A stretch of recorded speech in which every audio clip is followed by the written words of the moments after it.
صل على سيدنا محمد يا رب صل وسلم. بسم اللہ الرحمن الرحیم. آج میں آپ کے سامنے سورہ آل عمران کا رکوع نمبر 17 اور چوتھے پارے کا رکوع نمبر 8 پیش کروں گا، اور حسب معمول سب سے پہلے اس رکوع کا لفظی ترجمہ مختصر گرامر کے ساتھ، پھر اس کی تفسیر اور جو علمی نکات ملتے ہیں وہ مختصراً بیان کروں گا. اعوذ باللہ من الشیطان الرجیم. بسم اللہ الرحمن الرحیم. یا ایہا الذین آمنوا لا تکونوا کالذین کفروا. یا ایہا الذین آمنوا، اے لوگو جو ایمان لائے ہو، لا تکونوا مت ہو جاؤ، کان یکونو ہونا، کالذین کفروا ان لوگوں کی طرح جو کافر ہیں، وقالوا اور کہتے ہیں، لاخوانہم اپنے بھائیوں سے، اخ کی جمع اخوان آتی ہے، بھائیوں کو کہا جاتا ہے، اور اپنے بھائیوں سے کہتے ہیں اذا ضربوا فی الارض. کب کہتے ہیں؟ اذا ضربوا فی الارض، جب وہ زمین میں سفر کرتے ہیں. یعنی ان کے بھائی جب زمین میں، ضربہ یضربو کا معنی مارنا بھی ہوتا ہے، فی الارض کا معنی ہوتا ہے زمین میں سفر کرنا. جب وہ زمین میں سفر کرتے ہیں، او کانوا غزن یا جنگ کرتے ہیں، او کانو، او کا معنی یا، کانو کا معنی ہوتے ہیں وہ، غزن غازی کی جمع ہے، غزا یغزو، نصر ینصرو کی طرح، اس کا معنی لڑائی میں حصہ لینا، اور غازی کی جمع غزن آتی ہے. تو جب وہ لڑائی کرتے ہیں، جنگ میں حصہ لیتے ہیں، تو کیا کہتے ہیں کافر اپنے ان بھائیوں کے بارے میں؟ لو کانوا عندنا، اگر یہ ہمارے پاس ہوتے. کانو کا معنی اگر یہ ہوتے ہمارے پاس. کیا مطلب؟ اذا ضربوا فی الارض، جب وہ زمین میں سفر کرتے ہیں اور لڑائی میں حصہ لیتے ہیں، تو ان کے جو پیچھے بھائی ہیں، کافر بھائی، وہ کیا کہتے ہیں کہ یہ اگر ہمارے پاس ہی رہتے، یعنی زمین میں سفر نہ کرتے اور جنگ نہ کرتے، تو کیا ہوتا؟ ما ماتو، یہ مرتے نہیں. ماتا یموتو کئی دفعہ آ چکا ہے مرنا. وما قتلوا، اور نہ یہ قتل کیے جاتے. لیجعل اللہ ذالک، تاکہ بنا دے اللہ اس بات کو. کس بات کو؟ یہ اس قسم کی باتوں کو، کہ کاش یہ ہمارے پاس ہوتے، کاش یہ میدان جنگ میں نہ جاتے تو نہ مرتے. اللہ چاہتا ہے کہ یہ والی بات کو اللہ بنا دے، حسرتاً فی قلوبہم، ان کے دلوں میں حسرت. یعنی اللہ ان کو اس بات کی اس لیے گویا توفیق دیتا ہے کہ تاکہ اللہ اس بات کو ان کے لیے حسرت بنا دے، سوچتے ہی رہیں کہ یار کاش یہ ہوتا تو یوں ہو جاتا. واللہ یحیی و یمیت، اور اللہ ہے جو زندگی بھی دیتا ہے. یحیی کا معنی احیا، یحیی اکرم یکرمو کی طرح، یمیت اموت یمویتو، اکرم یکرمو کی طرح، یمویتو کو یمیتو پڑھا جاتا ہے. اللہ ہی ہے جو حیات بھی دیتا ہے، موت بھی دیتا ہے. واللہ بما تعملون بصیر، اور جو کچھ تم کر رہے ہو اللہ اس سے باخبر ہے. وَلَئِن، واو کا معنی اور، لام تاکید کے لیے، ان کا معنی اگر. وَلَئِن قُتِلْتُمْ، اور اگر تم قتل کیے جاتے ہو، فی سبیل اللہ، اللہ کے راستے میں، اگر تم اللہ کے راستے میں قتل کر دیے گئے، او متم، یا ویسے ہی مر گئے. ماتا یموتو مرنا، موتم تھا ضربتم کی طرح پڑھا جاتا ہے متم، اور اگر تم ویسے ہی مر گئے، لمغفرۃ من اللہ، لام تاکید کے لیے، مغفرۃ من اللہ، اللہ کی طرف سے جو مغفرت ہے، ورحمۃ، اور رحمت ہے، خیر، وہ بہتر ہے، مما، اصل میں تھا من ما، اس چیز سے، ما وہ چیز، یجمعون جو یہ جمع کر رہے ہیں. یعنی جو یہ دنیا جمع کرنے ہیں نا، تو اگر اللہ کے راستے میں تم قتل کر دیے جاؤ یا مر جاؤ، تو جو کچھ یہ لوگ دنیا میں جمع کر رہے ہیں، یہ قتل اور موت اس سے بہتر ہے. وَلَئِن مُتُّمْ، اور اگر تم مر گئے، او قتلتم، یا تم قتل کر دیے گئے، لَإِلَى اللَّهِ، اصل میں تھا إِلَى اللَّهِ، اس کے شروع میں لام تاکید کے لیے، لَإِلَى اللَّهِ، یہ لا إِلَى اللَّهِ نہیں ہے، لَإِلَى اللَّهِ، اگر تم مر گئے یا قتل کر دیے گئے تو اللہ کی طرف تحشرون، تم لوٹائے جاؤ گے، تو اللہ ہی کی طرف تم لوٹائے جاؤ گے. فَبِمَا رَحْمَةٍ، ما یہاں زائد ہے، اس کا مطلب ہے فبی رحمتن، پس اللہ کی رحمت کی وجہ سے، من اللہ، اللہ کی طرف سے جو رحمت ہے اس کی وجہ سے، لنتا لہم، اے نبی آپ نرم پڑ گئے، لہم ان کے لیے، صحابہ کے لیے. لنتا اصل میں تھا لینتا، سمیعتا کی طرح، ضربتا کی طرح. لین نرم کو کہتے ہیں، لین کوئی بھی چیز لین ہوتی ہے، لانا یلینو سے نکلا ہے، لینا یلینو، ضربہ یضربو کی طرح. تو اس کا معنی ہوتا ہے نرم پڑ جانا. حروف لین بھی ہوتے ہیں نا, آپ نے تجوید میں سنا ہوگا. فبما رحمت من اللہ, پس اللہ کی رحمت تھی, لنت لہم کہ آپ ان کے لیے نرم پڑ گئے. ولو کنتا, اگر ہوتے آپ, فظن سخت, فظ کہتے ہیں سخت الفاظ والا, سخت اخلاق والا, اگر آپ ان کے لیے سخت بن جاتے, غلیظ القلبی, دل کے بھی سخت ہو جاتے, زبان کے بھی سخت اور دل کے بھی آپ سخت, غلیظ سختی کو کہتے ہیں. لنفضوا من حولک, اصل میں تھا لانفضوا, لام تاکید کے لیے, انفضوا, انصرفوا کی طرح, اکتسبوا کی طرح, انفضضوا اس کا معنی منتشر ہونا.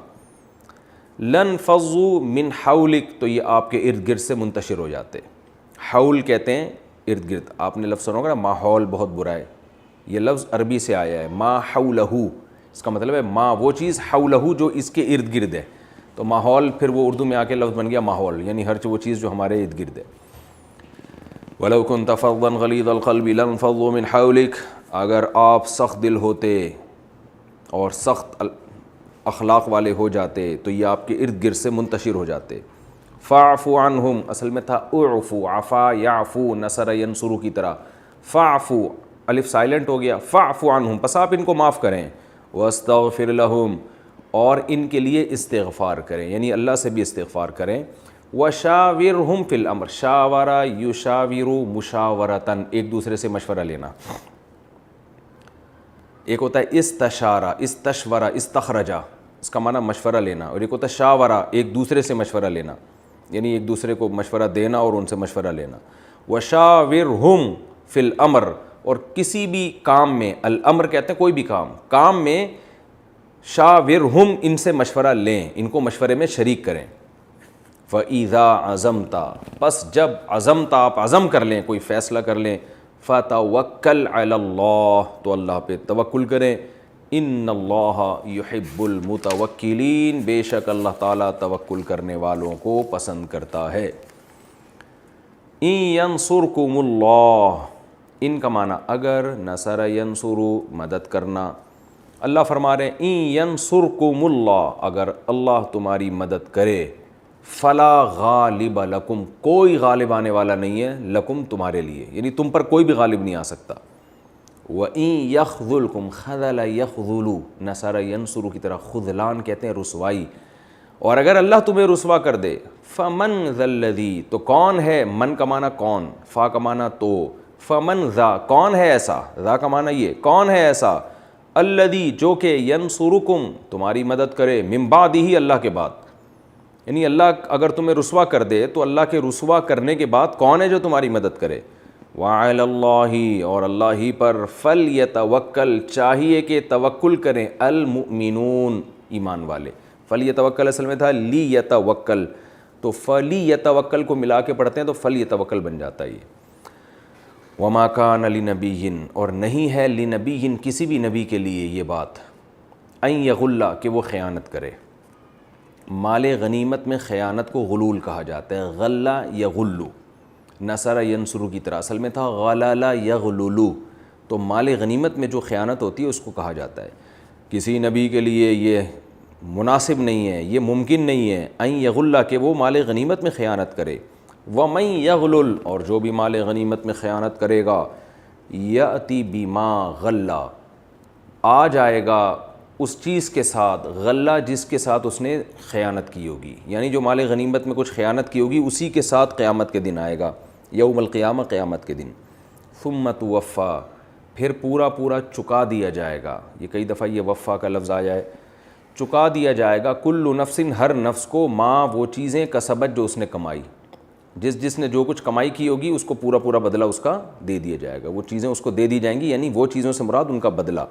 وَهُمْ لَا يُظْلَمُونَ, اور ان پر ظلم نہیں کیا جائے گا.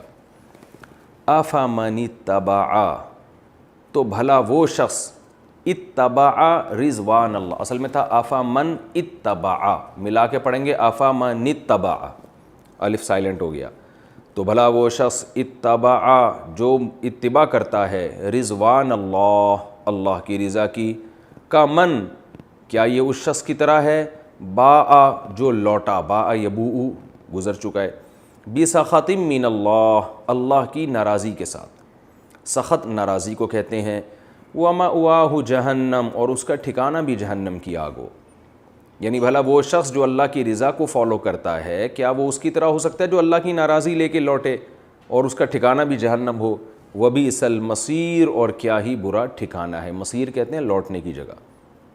ہم درجات، یہ لوگ درجات ہیں، درجات کا مطلب درجات والے ہیں، یہ درجات والے ہیں اللہ کی نظر میں۔ واللہ بصیر بما یعملون، اور جو کچھ یہ کر رہے ہیں اللہ اس سے باخبر ہے۔ لقد من اللہ، تحقیق اللہ نے احسان کیا، علی المؤمنین، مومنین پر، اذ بعث فیہم رسولا، جب اس نے بھیجا ان میں ایک رسول کو، من انفسہم، انہی کی جنس میں سے، انہی کی ذاتوں میں سے، یعنی انسانوں میں سے ایک نبی کو انسان ہی بنا کے بھیجا۔ یتلو علیہم آیاتہ، جو ان پر تلاوت کرتا ہے اللہ کی آیات کو، ویزکیہم، اور ان کا تزکیہ کرتا ہے، وَيُعَلِّمُهُمُ الْكِتَابَ، اور ان کو کتاب سکھاتا ہے، والحکمہ، اور حکمت کی باتیں سکھاتا ہے، وَإِن كَانُوا مِن قَبْلُ، اور تھے یہ لوگ اس سے پہلے۔ دیکھیں ان جو ہے نا، ان کا معنی ہوتا ہے اگر، لیکن ان کے بعد اگر لام تاکید کا آ رہا ہو تو یہ اگر کے معنی میں نہیں ہوتا، پھر یہ انا کے معنی میں ہوتا ہے۔ جیسے یہاں آ رہا ہے وَإِن كَانُوا مِن قَبْلُ لَفِي، فی کے اوپر لام داخل ہے، لفی، تو فی کے اوپر جو لام داخل ہے نا یہ تاکید کے لیے، تو یہ تاکید کا لفظ بتا رہا ہے کہ شروع میں جو ان ہے یہ انا کے معنی میں ہے۔ تو وَإِن كَانُوا مِن قَبْلُ، اور بے شک یہ لوگ تھے اس سے پہلے، لفی ضلال مبین، کھلی ہوئی گمراہی میں، نبی کے آنے سے پہلے یہ لوگ کھلی ہوئی گمراہی میں پڑے ہوئے تھے۔ اولما، آ کا معنی کیا، ولما واو کا معنی اور، لما کا معنی جب، اور کیا جب، اصابتکم مصیبتن، پہنچ گئی تمہیں ایک مصیبت، قد اصبتم، جب کہ پہنچا تو چکے تھے تم، اصابہ یصیبو کا معنی پہنچانا، پہنچنا بھی ہے اس کا معنی اور پہنچانا بھی ہے۔ قد اصبتم، تحقیق پہنچا چکے تھے تم، اصوبتم تھا اکرمتم کی طرح، مثلیہا، اصل میں تھا مثلین، ایک ہوتا ہے مثل کا معنی، مثل کا معنی اس جیسا، مثلین کا معنی اس جیسے دو، تثنیہ ہو جائے گا نا، تو قد اصبتم، تحقیق پہنچا چکے تھے تم، مثلیہا، اس جیسی دو مصیبتیں، یعنی ایک مصیبت تمہیں جب پہنچی ہے اس حال میں پہنچی ہے کہ تم اس سے ڈبل مصیبت پہنچا چکے تھے۔ تفسیر میں انشاءاللہ اس کا مفہوم بتاؤں گا۔ قلتم، تو تم پوچھتے ہو، انا ھذا، یہ والی مصیبت کہاں سے آ گئی، انا ھذا، انا کا معنی کہاں سے، ھذا یہ کہاں سے آ گئی بھئی یہ، قل، اے نبی کہہ دیجئے، ہوا، یہ جو مصیبت آئی ہے تمہیں، مراد اس سے وہی غزوہ احد کی جو پریشانی تھی، ہوا من عند انفسکم، یہ مصیبت آئی ہے من عند انفسکم، تمہارے اپنے ہی نفسوں کی طرف سے، ان اللہ علی کل شیء قدیر، بے شک اللہ تعالیٰ ہر چیز پر قدرت رکھتا ہے۔ وما اصابکم، اور جو بھی تمہیں مصیبت پہنچی ہے، یوما، اس دن، التقى الجمعان، جس دن دو جماعتوں کی آپس میں ملاقات ہوئی تھی غزوہ احد میں، فبإذن اللہ، تو اللہ کے حکم سے مصیبت پہنچی ہے، اور اس لیے لیعلم المؤمنین، تاکہ اللہ جان لے مومنین کو، وَلِيَعْلَمَ الَّذِينَ نَافَقُوا، اور اللہ ان لوگوں کو بھی جان لے جو منافق ہیں، نافقہ ینافق منافقتاً، نفاق کرنا، تو نافقو زاربو کی طرح، جنہوں نے نفاق کیا ان کو بھی اللہ جان لے۔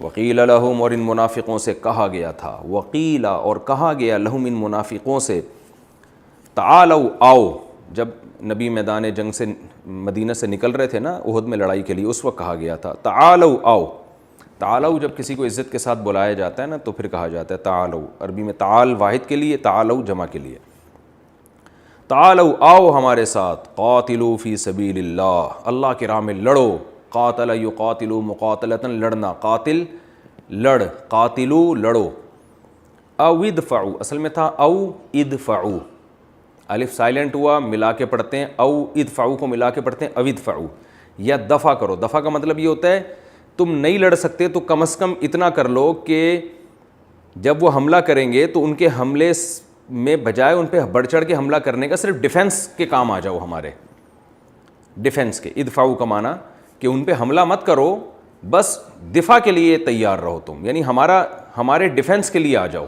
ہم یہ نہیں کہہ رہے کہ ان پر حملہ کرو، ادفعوا کا یہ مطلب ہے۔ تفسیر میں مزید تفصیل بتاؤں گا انشاءاللہ. قالوا تو یہ منافق جواب میں کہنے لگے لو نعلم قتالا اگر ہم جانتے قتال.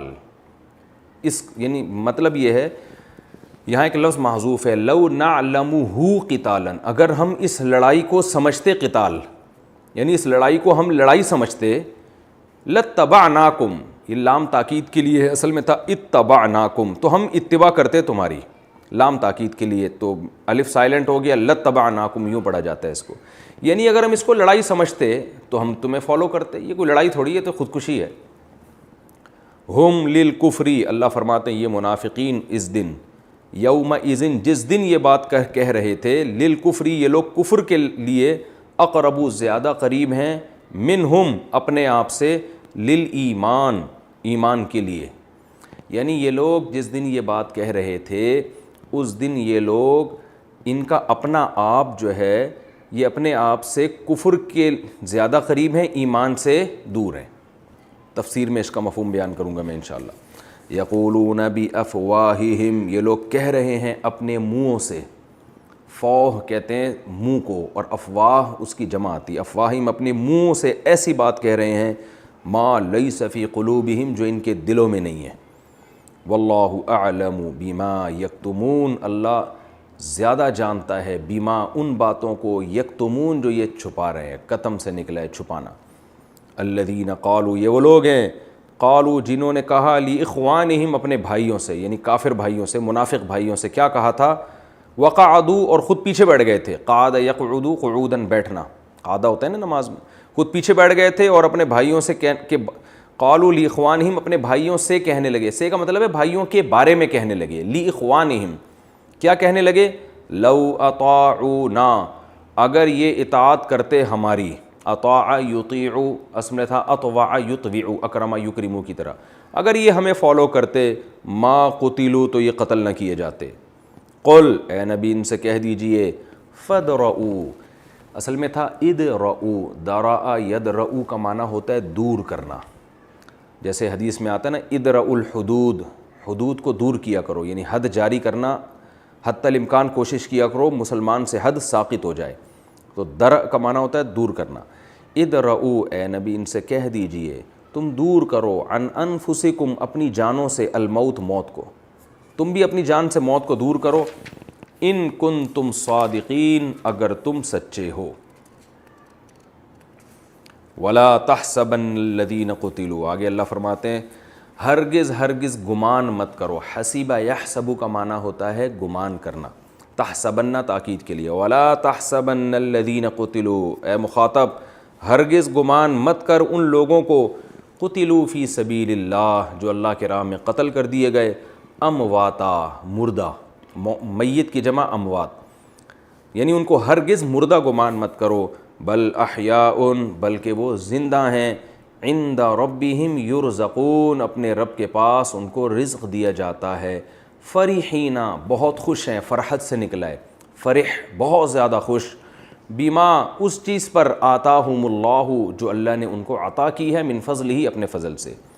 ویستبشرون بالذین اور وہ شہداء خوش ہوتے ہیں استبشار خوشی مناتے ہیں بالذین ان لوگوں پر بھی لم یلحقوا بہم جو ابھی ان کے ساتھ لاحق نہیں ہوئے. لحق یلحق لحوقا لاحق ہونا جو ابھی ان کے ساتھ لاحق نہیں ہوئے یعنی دنیا میں زندہ ہیں ان پر بھی یہ خوشی منا رہے ہیں. من خلفہم ان کے پیچھے یعنی خوشی مناتے ہیں بالذین ان لوگوں کی حالت پر بھی لم یلحقوا بہم جو ابھی ان کے ساتھ لاحق نہیں ہوئے من خلفہم اور ان کے پیچھے ہیں یعنی بعد میں آئیں گے ان کے ساتھ. کس بات کی خوشی مناتے ہیں اللہ خوف علیہم کہ ان پر بھی کوئی خوف نہیں ہوگا. ولا هم یحزنون اور نہ وہ غمزدہ ہوں گے. یعنی جو شہداء چلے گئے وہ بعد والے مجاہدین کو دیکھ کے بھی خوشی مناتے ہیں کہ یہ بھی ہمارے ساتھ اسی جگہ آنے والے ہیں. تو ان کو دیکھ کے الگ خوشی ان کے بارے میں سوچ کے الگ خوشی ہوتی ہے کیونکہ انہوں نے تو اپنی آنکھوں سے دیکھ لیا. یہ یستبشرون بنعمت من اللہ یہ خوشی مناتے ہیں اس نعمت کی وجہ سے جو اللہ کی طرف سے ہے. وہ فضل اور اس فضل کی وجہ سے جو اللہ کی طرف سے ہے. وَأَنَّ اللَّهَ اور اس بات پر بھی خوشی مناتے ہیں کہ بے شک اللہ تعالیٰ لا یضیع اجر المؤمنین ایمان والوں کے اجر کو ضائع نہیں کرتا. یہ تو جناب اس رکوع کا لفظی ترجمہ ہو گیا. اب ہم انشاءاللہ اس رکوع کی تفسیر کی طرف آتے ہیں۔ غزوہ احد ہی کا بیان چل رہا ہے اس رکوع میں، اور اگلے رکوع میں بھی غزوہ احد ہی سے جو اسباق ملتے ہیں اور اس میں جو حکمتیں اسی کا تذکرہ ہے۔ تو یہاں اللہ تعالیٰ نے ایک اصول اور ضابطہ بیان کیا جو اہل ایمان کے لیے زندگی گزارنے کا ایک بہترین ضابطہ ہے، اور یوں سمجھیں کہ ایک ٹینشن ختم کرنے کے لیے اس سے بہتر نسخہ دنیا میں کسی قوم کے پاس نہیں ہے جو اللہ نے اہل ایمان کو دیا۔ وہ کیا دیا؟ غزوہ احد میں صحابہ شہید ہوئے، بہت سارے پریشان، یہی باتیں کہ یوں کر لیتے تو یوں ہو جاتا، نبی کے مشورے پر عمل ہم نے کر لیا تو ہم مدینہ سے باہر نکل کے نہ لڑتے اور دفاع میں رہتے تو یہ کچھ نہ ہوتا۔ اسی طرح کی باتیں چل رہی ہیں، یہ نقصان وہ نقصان، یوں کر لیتے تو ایسا ہوتا، یوں کر لیتے تو ایسا ہوتا، جیسے کہ ہوتا ہے جب کوئی مصیبت آتی ہے تو پھر ہزاروں تبصرے ہوتے ہیں۔ اللہ نے ایک اصول ضابطہ بیان کیا، یا ایھا الذین آمنوا، اے لوگو جو ایمان لائے ہو۔ میں تو آپ لوگ سے کہتا ہوں یہ آیت زبانی یاد کر لیں، یا ایھا الذین آمنوا، اے لوگو جو ایمان لائے ہو، لا تکونوا کالذین کفروا، کافروں کی طرح مت ہو جاؤ۔ یہ باتیں کافر لوگ کرتے ہیں، تم کافروں کی طرح مت ہو جاؤ۔ کیا مطلب؟ کیسے ہو جائیں؟ فرمایا وقالوا لاخوانہم، کافر اپنے بھائیوں سے کہتے ہیں، بھائی سے مراد جو کفر میں ان کے بھائی ہیں، جیسے جو جنگوں میں لڑنے کے لیے جاتے ہیں یا سفر میں دینی بھائی ان کے، کافر اپنے دینی بھائیوں کے بارے میں کیا کہتے ہیں؟ اذا ضربوا فی الارض، کہ جب وہ ان کے دینی بھائی سفر میں نکلتے ہیں یا ویسے ہی کہیں لڑائی کے لیے چلے جائیں جنگ میں، تو کیا کہتے ہیں؟ لو کانوا عندنا، اگر یہ ہمارے پاس ہوتے، ما ماتو، نہ یہ مرتے، وما قتلوا، نہ قتل کیے جاتے۔ یعنی وہ اس طرح کی جانے سے پہلے نہیں سوچ رہے، جانے کے بعد جب ہو گیا ہے کام، وہ سفر میں گئے، تقدیر الہی سے موت واقع ہو گئی، لڑائی میں گئے تو لڑائی میں تو کبھی آپ قتل کرتے ہیں، کبھی آپ قتل ہو جاتے ہیں، تو یہ جب آپ نے قتل کر دیا تو واہ واہ واہ وہ قتل ہو گیا، تو پھر اس طرح کی باتیں کر رہے ہیں، کاش یہ یوں نہ ہوتا تو یوں ہو جاتے۔ تو اللہ فرماتے ہیں تم اس طرح کی باتیں مت کیا کرو، لیجعل اللہ ذلک حسرۃ فی قلوبہم، اللہ کافروں کو ان باتوں کی توفیق اس لیے دیتا ہے تاکہ ان باتوں کو ان کے دلوں میں حسرت کا ذریعہ بنائے اور افسوس کا ذریعہ بنائے، کہ ایک تو غم ہوا، مصیبت پہنچی، اوپر سے ایک اور بڑی مصیبت یہ کہ کاش یہ نہ کرتے، اس پر اور غم ہوتا ہے۔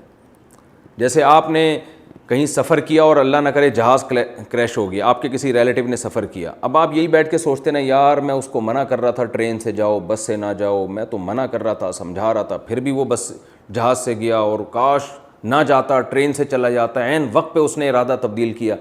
تو ایک تو موت کا غم ہوتا ہے، دوسرا اس کا غم کہ یوں کر لیتے تو یوں ہوتا، یوں کر لیتے تو یوں ہوتا۔ تو اللہ نے فرمایا ایسا مت کیا کرو، واللہ یحیی و یمیت، اللہ ہے جو موت بھی دیتا ہے اور زندگی بھی دیتا ہے۔ یہ اللہ کے کام ہے، کسی کو سفر میں لے جا کے مارے گا، کسی کو میدان جنگ میں لے جا کے مارے گا، کسی کو جہاز میں بٹھا کے مارے گا، کسی کو ٹرین میں بٹھا کے مارے گا، کوئی ٹرک کے نیچے آ کے مرے گا، کوئی کورونا سے مرے گا۔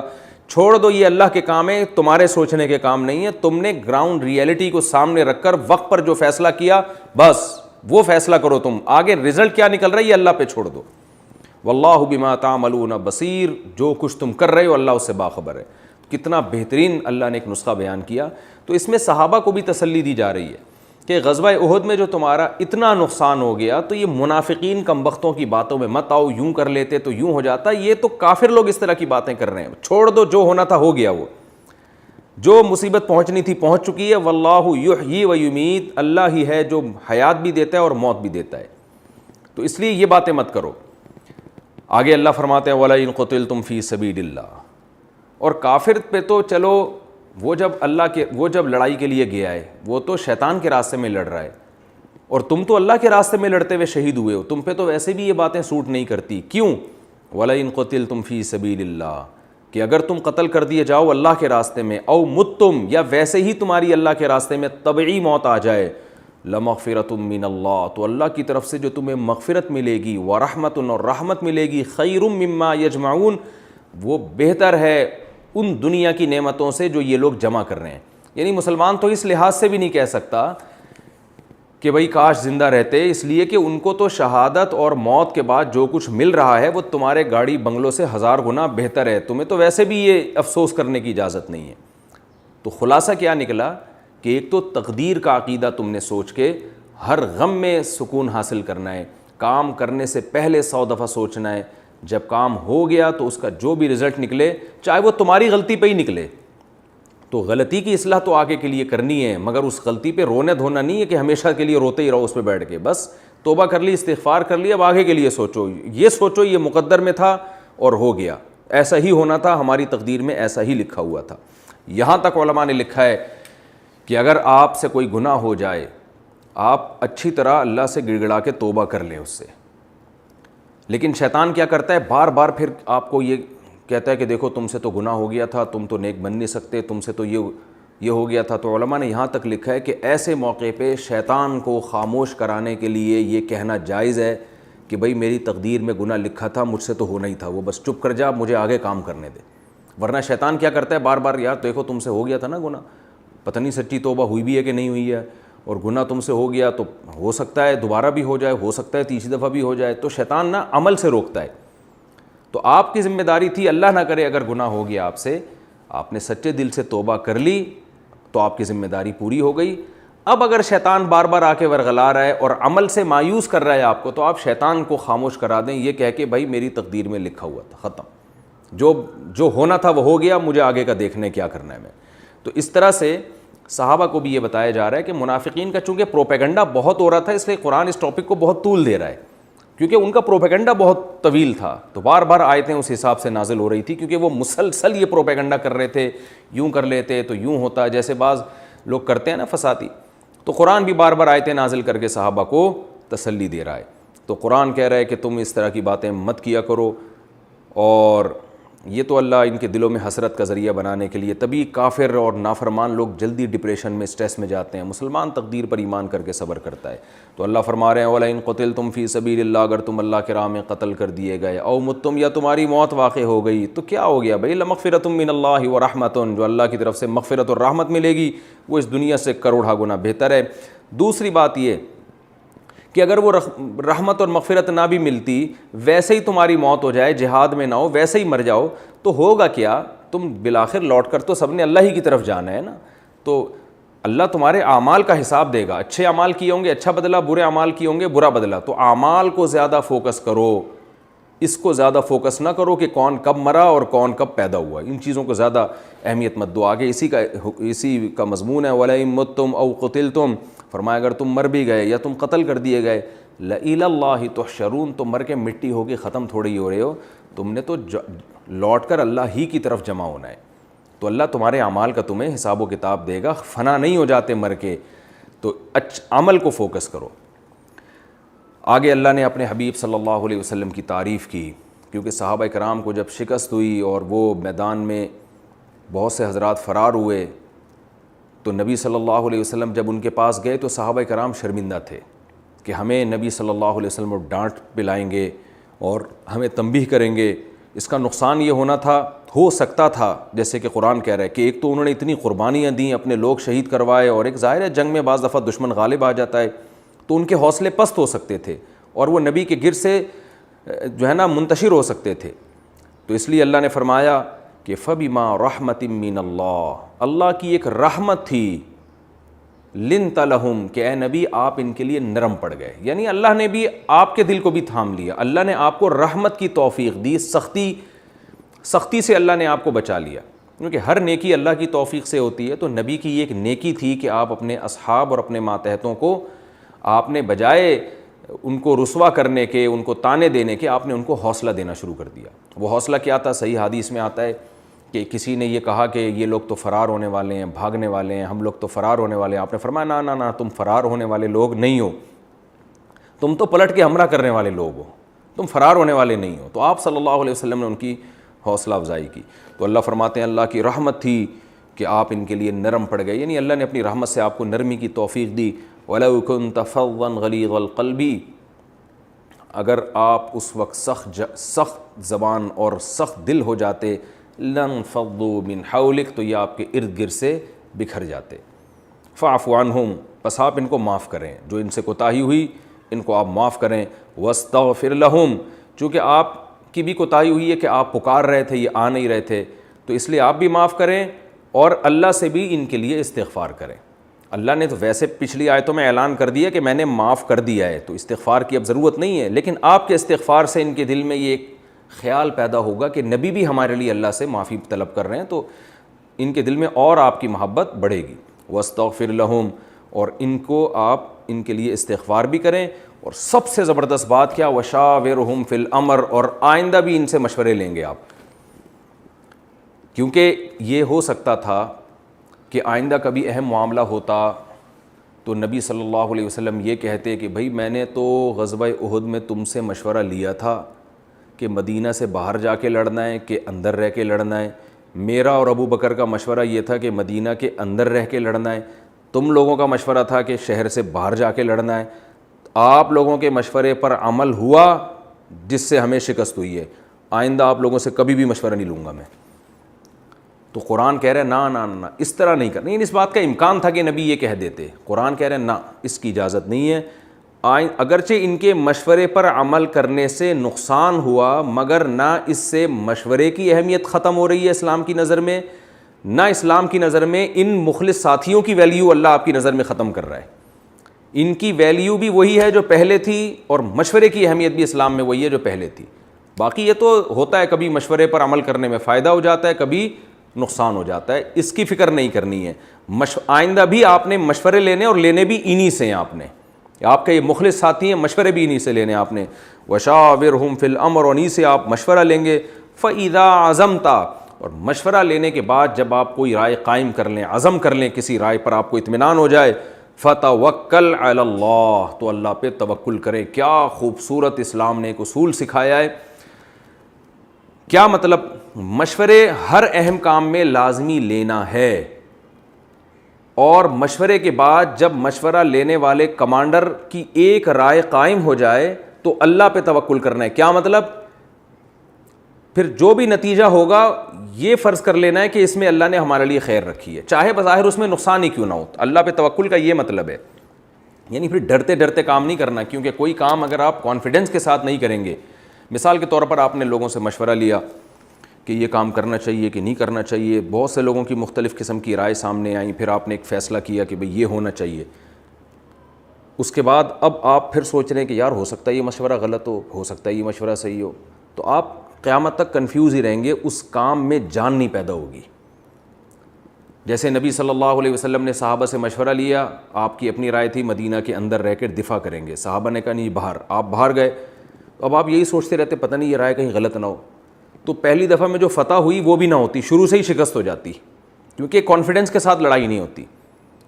تو میں انشاءاللہ جب یہ رکوع کمپلیٹ ہو جائے گا تو مشورے کے اصول ضابطے اسی رکوع کے تحت بتاؤں گا. مشورے کی ڈیفینیشن کیا ہے, امیر کو کیا چاہیے, کن چیزوں میں مشورہ لینا چاہیے, پوری تفصیل میں انشاءاللہ بتاؤں گا. میں تو ابھی اس آیت کو فوکس کر رہا ہوں کہ یہ آیت سمجھ میں آئے آپ کے کہ قرآن کیا کہہ رہا ہے کہ آپ نے مشورہ بھی لینا ہے, اور مشورے کے بعد جب آپ کی ایک رائے قائم ہو جائے فَتَوَكَّلْ عَلَى اللَّهِ, تو اللہ پہ توکل کرنا ہے. کیا مطلب؟ پھر کنفیوز نہیں ہونا, کانفیڈنس کے ساتھ اس رائے پر عمل کرنا ہے. اور توکل کا مطلب اعتماد اب اللہ پہ کرنا ہے. اب جو ہوگا وہ دیکھا جائے گا, ہم اب اس میں فائدہ ہو نقصان ہو ہم اس کے مکلف نہیں ہیں, جیسے کہ غزوہ احد میں ہوا. کوئی بات نہیں, نقصان ہو گیا یہ اللہ کی طرف سے, اس میں ٹینشن نہیں لینی. اب فَتَوَكَّلْ عَلَى اللَّهِ إِنَّ اللَّهَ يُحِبُّ الْمُتَوَكِّلِينَ, بے شک اللہ توکل کرنے والوں کو, اللہ اپنی ذات پر اعتماد کرنے والوں کو, یعنی اللہ کی ذات پر اعتماد کرنے والوں سے اللہ محبت کرتا ہے. آپ نے قواعد پورے کر دیے, تو اب آپ جو ہے باقی نتیجہ آپ اللہ پہ چھوڑ دیں. آگے اللہ فرما رہے ہیں ینصرکم اللہ فلا غالب لکم. دیکھو یہ غزوہ احد میں تمہیں شکست ہو گئی, ٹینشن مت لو, اس لیے کہ اگر اللہ تمہاری مدد کرے گا فلا غالب لکم, تو کوئی تم پہ غالب آنے والا نہیں ہے.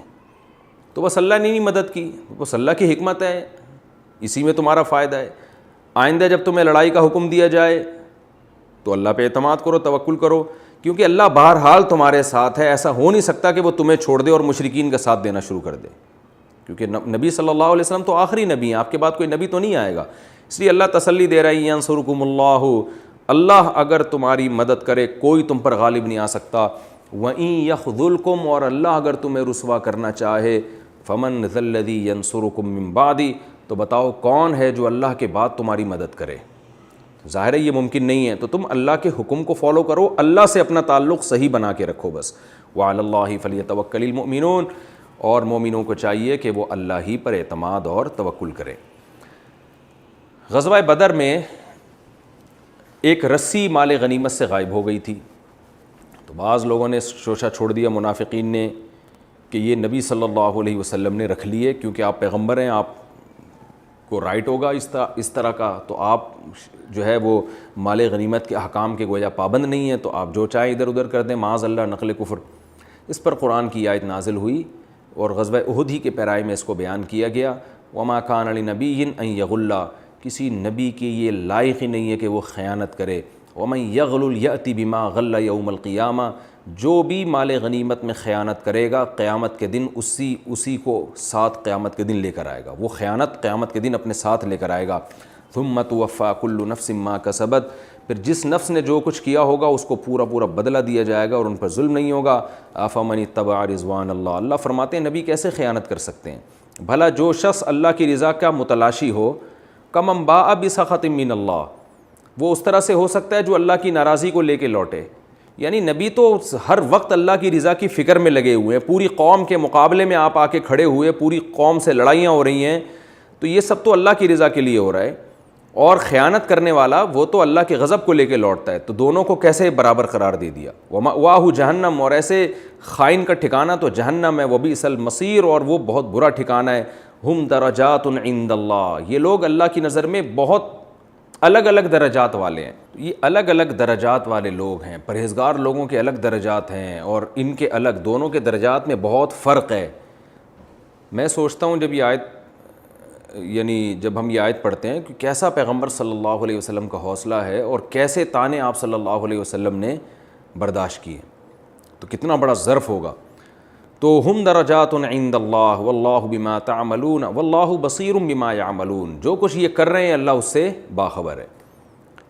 آگے اللہ نے پھر نبی صلی اللہ علیہ وسلم کا اس امت پر جو احسان ہے، اور اللہ نے اس امت کو پیغمبر صلی اللہ علیہ وسلم کی صورت میں جو انعام دیا اس کا تذکرہ کیا۔ فرمایا لقد من اللہ علی المؤمنین، تحقیق اللہ نے، مننا کا معنی ہوتا ہے احسان کرنا، اللہ نے احسان کیا ہے مومنین پر، اذ بعث فیہم رسولا، جب بھیجا ان میں ایک رسول، من انفسہم، انہی کی جنس میں سے، انسانوں میں سے، اس لیے کہ فرشتہ رسول بن کے آتا تو لوگ اس کو صحیح طرح فالو نہ کرتے، وہ لوگوں کے جذبات سے واقف نہ ہوتا، لوگوں کی ضرورتوں سے واقف نہ ہوتا، وہ اگر احکام کو فالو کرتا لوگ کہتے بھائی ان کو تو نہ بھوک لگتی ہے، نہ ان کو کی کوئی خواہشات ہیں، تو انہوں نے شریعت پہ چل کے کون سا ایک بہت بڑا کوئی تیر مار دیا ہے۔ تو انہی کی جنس میں سے اللہ نے پیغمبر بھیجا کہ اگر یہ لوگ پیٹ پہ ایک پتھر باندھتے ہیں بھوک کی وجہ سے، تو پیغمبر 2 پتھر پیٹ پہ باندھ رہے ہیں۔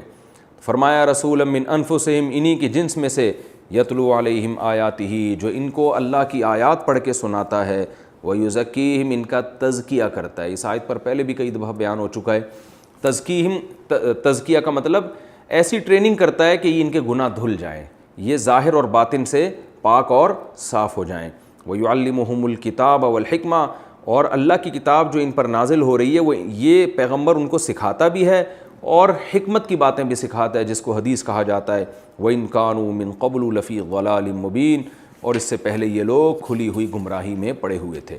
یہ تو اللہ تعالیٰ نے درمیان میں جو ان کا ایک اشکال تھا نا کہ غنیمت میں خیانت کی، اللہ نے فرمایا پیغمبر کا وجود تو اللہ کی بہت بڑی نعمت ہے، وہ کیسے خیانت کر سکتے ہیں، تو پیغمبر کی قدر کرو۔ دوبارہ اسی مضمون کی طرف لوٹا جا رہا ہے، وہی منافقین کا پروپیگنڈا، یہ ہو گیا یوں ہو گیا، تو بعض مخلص صحابہ بھی اس پروپیگنڈے میں آ جاتے تھے کہ اللہ نے تو وعدہ کیا ہے کہ بھی فتح اور نصرت کا، تو قرآن کہہ رہا ہے اولما اصابتکم مصیبۃ، بھلا بتاؤ جب تمہیں ایک مصیبت پہنچی، غزوہ احد میں تمہارے ساتھی شہید ہوئے، قد اصبتم مثلیہا، جب کہ تم اس سے ڈبل مصیبت پہلے پہنچا چکے ہو بدر میں ان کے 70 تم نے مار دیے تھے اور 70 قید کر لیے تھے، تو یہ ڈبل ہو گئی نا، جو قید ہوئے وہ بھی تو حقیقت میں ایک قسم کے مردہ ہی ہو گئے، اب وہ تم سے لڑنے کے قابل نہیں ہیں، تو تم نے ڈبل مصیبت ان کو بدر میں پہنچائی تھی، تو اللہ کی مدد سے ہی پہنچائی تھی۔ تو قلتم انا ھذا، اب تم کہہ رہے ہو انا ھذا، یہ مصیبت کہاں سے آ گئی؟ تو جس اللہ نے وہ فتح دی تھی اسی اللہ کی طرف سے یہ مصیبت آئی ہے تمہارے اوپر، اور یہ مصیبت آئی تمہاری اپنی غلطی کی وجہ سے ہے، وہ غلطی پیغمبر کی اطاعت کو چھوڑ دینا۔ قل ھو من عند انفسکم، اے نبی کہہ دیجئے یہ جو مصیبت آئی ہے تمہاری طرف سے ہے، ان اللہ علی کل شیء قدیر، بے شک اللہ تعالیٰ ہر چیز پر قدرت رکھتا ہے۔ وما اصابکم یوم التقى الجمعان، اور جو مصیبت تمہیں پہنچی ہے اس دن جس دن دو جماعتیں آپس میں ملی تھیں غزوہ احد میں، فبإذن اللہ، تو یہ اللہ کے حکم سے تھی، ولیعلم المؤمنین، اور اس میں حکمت یہ تھی، یعنی یہ سزا بھی سزا برائے سزا نہیں تھی، اس میں حکمتیں بھی تھیں، جیسا کہ پہلے بھی کئی بار یہ مضمون آ چکا ہے۔ حکمت کیا تھی؟ اللہ مومنین کو منافقین سے جدا کر دے، منافقین سے ایسی باتیں کروا کے پتہ چل جائے تمہارا اپنا کون ہے اور تمہارا غیر کون ہے، اور یہ کھرے اور کھوٹے کو اللہ ایک دوسرے سے جدا کر دے۔ یہ رکوع ہمارا ابھی باقی ہے، انشاءاللہ اگلے ایپیسوڈ میں اس رکوع کی بقیہ تفسیر بیان ہوگی۔ اللہ تعالیٰ سے دعا ہے، یہ رکوع کون سا ہے میں دوبارہ اس کو بتا دیتا ہوں، رکوع نمبر 17 آل عمران کا، اور چوتھے پارے کا رکوع نمبر 8، تو اس کا آدھا حصہ ابھی باقی رہ گیا ہے، اگلے ایپیسوڈ میں انشاءاللہ میں اس کو کمپلیٹ کروں گا۔